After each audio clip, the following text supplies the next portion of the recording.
અને આગળ વાત કરીએ બનાસકાંઠાના દિયોદર, લાખણી, થરાદ સહિતના ખેડૂતોએ 765 કેવી ટ્રાન્સમિશન વીજ લાઇન મુદ્દે થરાદ કલેક્ટરને આવેદનપત્ર પાઠવ્યું.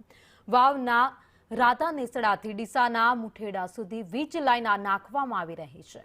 ત્યારે ધરતીપુત્રોની માંગ છે કે નવસારી થયેલા વાણિજ્ય 30 ઓક્ટોબર 2025 મુજબ વળતર આપવામાં આવે. નવસારીમાં જે વાણિજ્ય થયો હતો તે મુજબ તેમને વળતર આપવામાં આવે તેવી માંગ કરાઈ. વાવ, થરાદના 25 અને બનાસકાંઠાના 3 ગામના ખેડૂતોએ યોગ્ય વળતરની માંગ કરી.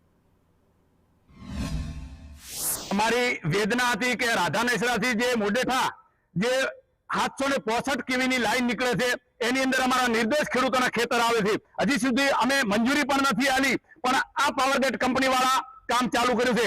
એના અનુસંધાને અત્યારે વાવ કલેક્ટર સાહેબ શ્રીને અમે આવેદનપત્ર આપેલું છે કે તાત્કાલિક આ કામ બંધ કરે અને જેવી રીતે નવસારીના ખેડૂતોને, વાણિજ્યના ખેડૂતોને ચૂકવણો કર્યો હોય એના અનુસંધાને તમે જાહેરાત કરો, એના પછી જ ત્યાં કામ ચાલુ કરે.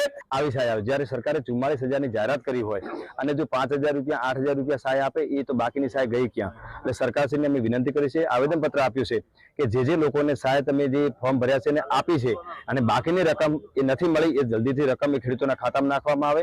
અને જેને ફોર્મ ક્યાંક સરકારી અધિકારીઓ દ્વારા કે ક્યાંક ખોટી અફવાઓ ફેલાવવામાં આવી કે તમારે જો સર્વે થયું હોય તો તમે ફોર્મ ભરજો અને સર્વે ના થયો ફોર્મ ના ભરતા, તો આવા લોકો સર્વે તો કોઈ જગ્યાએ થયો જ નહોતું, તો આવા ખેડૂતો રહી ગયા કે ભાઈ ફોર્મ ભરવાની જરૂર નથી. એ ખોટી અફવાના કારણે